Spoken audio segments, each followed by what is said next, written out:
This is Missy from Missy Hay Collective, and today I am going to show you how I used Iron Orchid Design products to create this beautiful stone Christmas angel.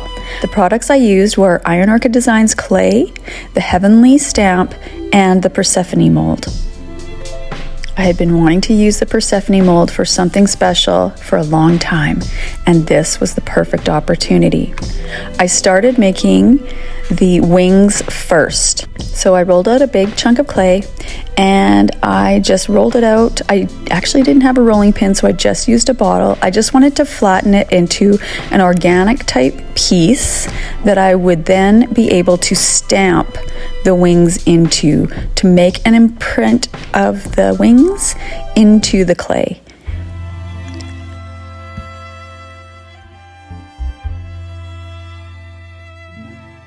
The plastic bottle wasn't quite strong enough, so then I got out a glass jar and I really just pressed in the stamp into the clay as deeply as I possibly could to try to get as much of the wing detail imprinted into the clay.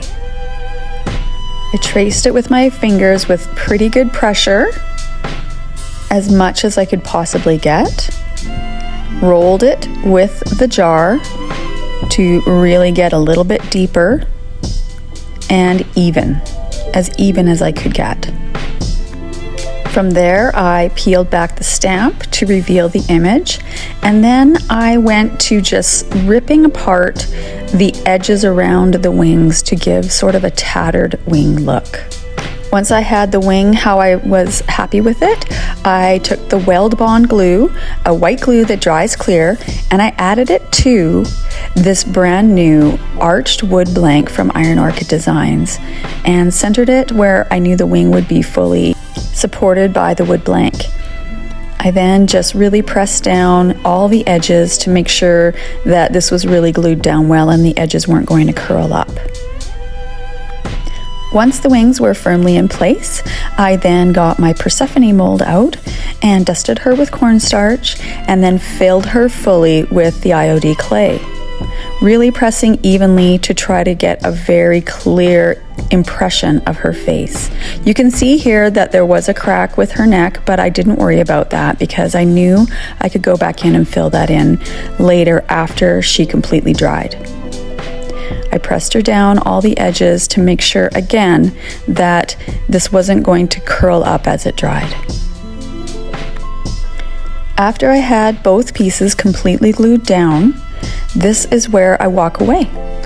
I really do like to let my clay fully dry overnight, ideally, before I start painting any of it, just because I really want all of the details to remain intact.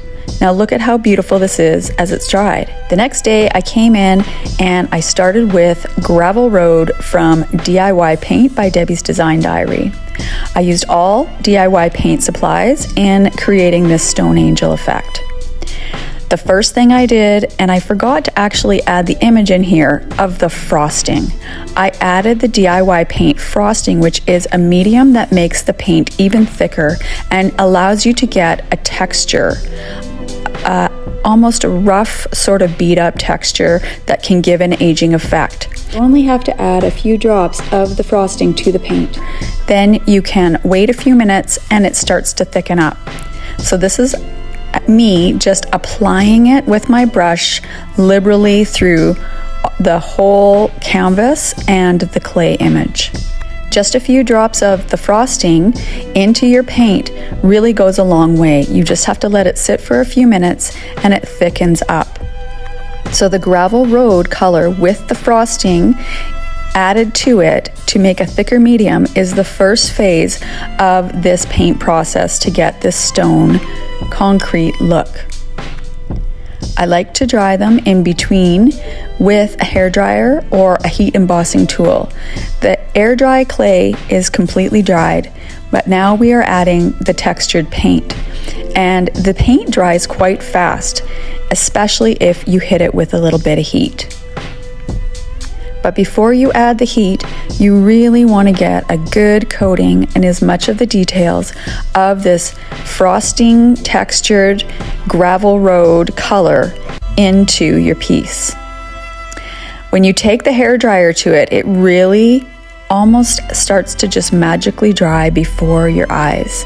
It dries so fast, and you really can move through this process quite quickly.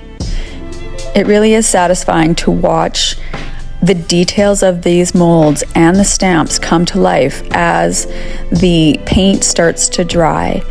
And the more layers of paint that you get on this piece, the more the details really get highlighted. The next phase of the process is adding contrast. So now the gravel road has lightened, and I'm going to make a wash with about 3/4 water, 1/4 paint of black velvet. Mix it up really good so that it's incredibly watery. The watery consistency is how you're going to get the best drippiest wash. This was almost a little bit too thick, and then I added a little bit more water, and then it started to be the consistency where I could get the drips, but you do want to get, again, as much of the details and the fine details and the nooks and crannies all covered with this dark wash. It's all about the different layers of contrast between light and dark that really starts to highlight the details of all the molds, and as well the stamped image of the wings into the clay. Let the black velvet water wash drip down into all the nooks and crannies, and then once you've got it completely covered, you take your hairdryer or your heat source to watch it dry before your eyes yet again. The layers of this paint is what really starts to create that stone look. You've now went from a light gray to a dark gray, and the more different colors that are added, the more the details start to be highlighted. If you look close, you can see the covered black velvet wash over top of the bumpy textured layer of the gravel road. It's okay if there are watermarks in this. It's just going to make your final product look that even more authentically like stone. Aged stone that ages over time. Now is the critical part. I've taken a very dry chip brush and some vintage linen from DIY Paint and put very, very little on my brush. This is key. You're now going to do a dry brush. You went from a very watery wash to a dry brush.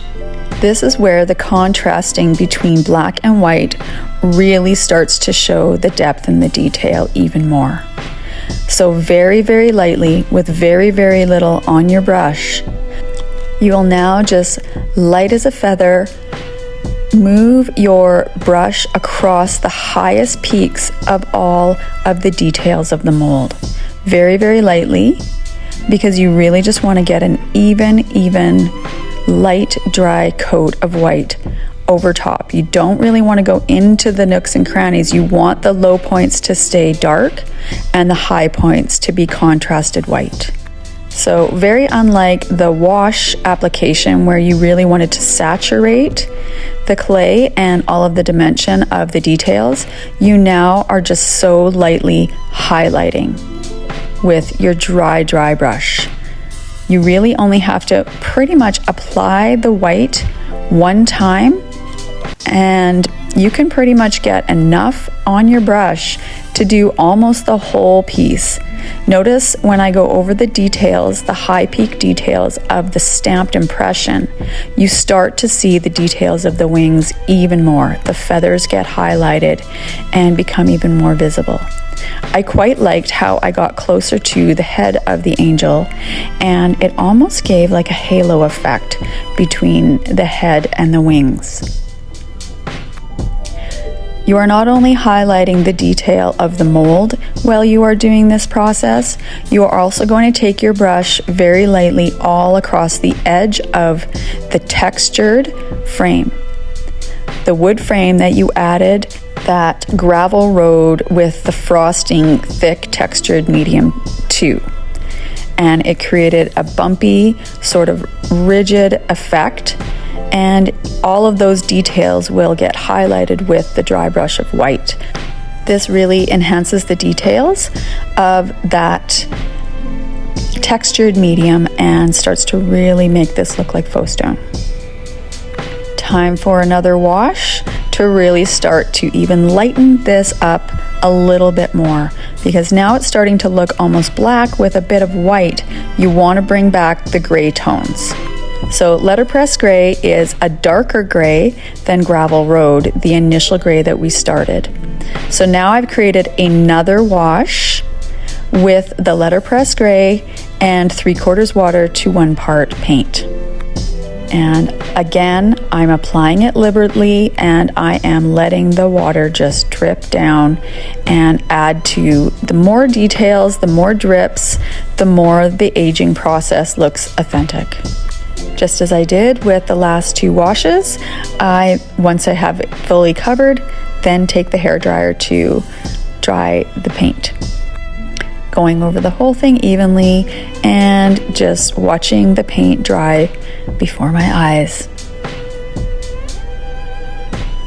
I like to push the water around because I really do like the effect that those watermarks and the drips give to the aging process of this wash. The next process is to highlight again. So again, you are taking your very dry brush of vintage linen white and you're going over all of the details again for a second time, just like you did the first time around when you were doing the dry brush over the dried wash of black velvet. You're now doing the same thing over top of the letterpress gray wash. Now for the final and key ingredient, Dark Decrepit by DIY Paint. So on the outer edge, I did want it to be a little bit darker than the inner portion of the recessed frame. But first I wanted to just add another wash. So again, 3/4 water to 1 part medium, this medium being Dark and Decrepit, to give a really muddied brown look. So the same as I did with the other wash processes, go in, apply it liberally, and let it drip down into and all across the details. I fully covered the whole piece with the watered down Dark and Decrepit. Again, just highlighting the details even more. Again, this is starting to look more and more and more like a concrete impression, almost like you would see on a cathedral or the old European buildings that have been standing for decades and centuries. On the outer edge of the frame, I actually used a little bit of a heavier amount of the Dark and Decrepit to the outer portion of the frame, just to give a contrast to the inner portion and leaving it a little bit more gray, a little bit more of a dark gray on the outside, on the outer frame, just for interest's sake and for contrast.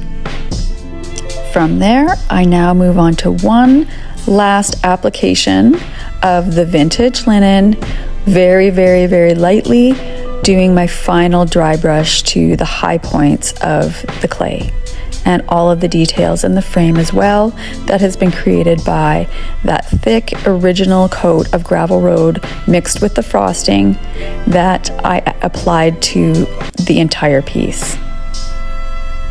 I did go in a little bit heavier to the inner portion because I did want it to be contrasted to the outer dark gray of the outer portion of the arched wood blank frame.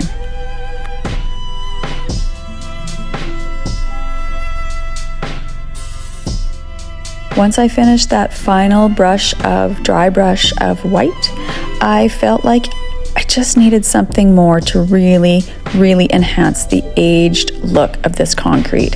And I thought about old buildings and old statues from Europe and different places that, you know, you see these old, centuries old images in concrete, and how over time they start to blend with nature and things like moss start to grow on it, which just to me add even more character and beauty to those pieces. So I got out, what I found at Michael's was a preserved moss, and I just slowly started to add a bit of it and with the hot glue into the corners and different parts where the moss would maybe grow naturally on an authentic old building.